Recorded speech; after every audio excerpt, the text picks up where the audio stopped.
Heads of State was directed by the guy who brought you both Hardcore Henry and Nobody, two very, very high-octane action thrillers. And it's somewhat of a reunion from James Gunn's Suicide Squad from a few years ago, with stars Idris Elba and John Cena reuniting here. Elba plays the British Prime Minister, and Cena plays the President of the United States.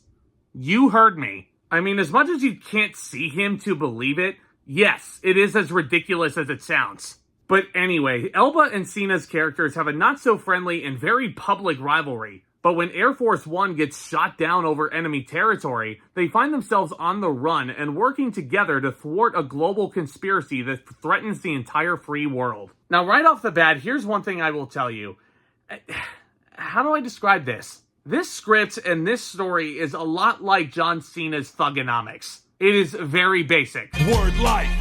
This is basic Thugonomics. Like, you can tell what the twist is going to be. You can tell what the message is. You can tell who the villain is going to be from a mile away the deeper you get into this film. And the action sequences aren't that spectacular. Like, they're not the greatest action set pieces you'll ever see. It's not the best fight choreography you'll ever see. But number one, you have John Cena, who made his living off of being a WWE superstar.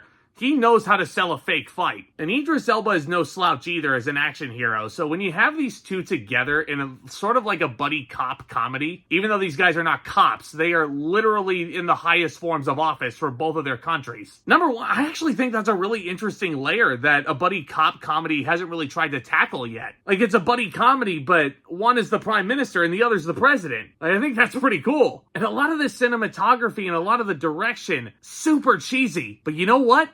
Heads of State is aware of that. Matter of fact, they embrace it. When you have presidential limousines that are just rolling down the streets of Italy, they are caught on fire. Rocket launchers are bursting from both sides. Air Force One is being shot down with missiles that look like fireworks that are coming out of it. Like, come on. This movie is stupid fun. And again, a lot of that has to do with how ridiculous these action sequences come across.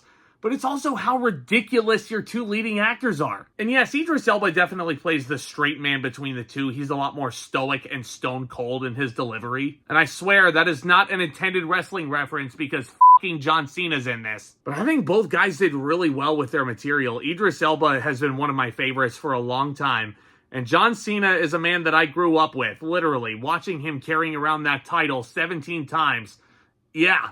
I'm gonna have a soft spot for him, of course. Of course I'm gonna root for his success. And yeah, he is the goofy, dopey former actor turned president. Like, think what would have happened if Ronald Reagan was a bit more dopey. That was John Cena's character. And I was laughing my ass off at a lot of the stuff he was saying. I mean, it's a comedy, though. Does every joke land? Is everybody going to find Heads of State funny? No. It's really, really dumb. But I feel like this movie on Amazon Prime, it's the right kind of dumb. It feels like one of those big budget comedies that if it came out in the mid-90s, MGM would have made a killing at the box office. Especially with how famous both of these guys are right now. Seeing both of them on the poster. And hell, seeing some of the names that pop up in this movie. Jack Quaid is in this movie for a little bit. And Jack Quaid has been gaining so much popularity lately. Granted, he's not in the movie for very long. But when he's in it, he's hysterical. Carla Gugino is in this. I love Carla Gugino. The love interest in this movie is badass Priyanka Chopra. And she shares some really good comedic chemistry with both Elba and Cena. I'm not going to dig too deep into spoilers, obviously, but she plays a very pivotal role in Idris Elba's character's past. But she's also one of those characters that definitely can hold her own. And she doesn't need two strong guys to really help her. She's definitely not a damsel in distress that Idris Elba saves. Matter of fact, it feels like these three constantly just save each other, and they sacrifice things for each other all the time. Nobody feels like they're in for the ride. Everybody has a role to contribute in solving this conspiracy.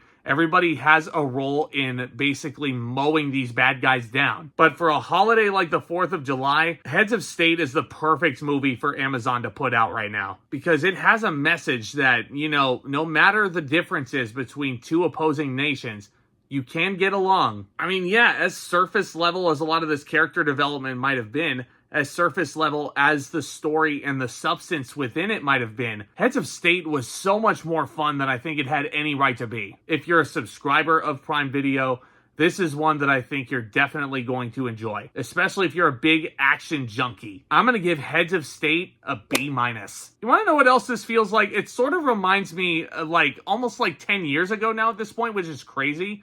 You guys remember when Central Intelligence came out? That's the movie where The Rock and Kevin Hart had their infamous Instagram wars and they were just telling each other, would you get the fuck off of my video, please? And The Rock was playing like a dopey, goofy CIA agent and Kevin Hart was like an accountant or something. I haven't seen that movie in a long time, so I could be very, very wrong. But this movie kind of felt like that. It felt like John Cena's equivalent to what The Rock did with that movie. I think you guys are going to enjoy it. Let me know what you thought of it down in the comments. Did this video convince you to go and check it out? I love getting in front of this camera, talking all things in movies and entertainment with you guys. Hit that subscribe button if you're new and tap on that thumbs up as well, please. That would be greatly appreciated. Stay tuned for more videos hitting the channel very soon. Y'all are the best. And with all that being said, Back Talk, commence.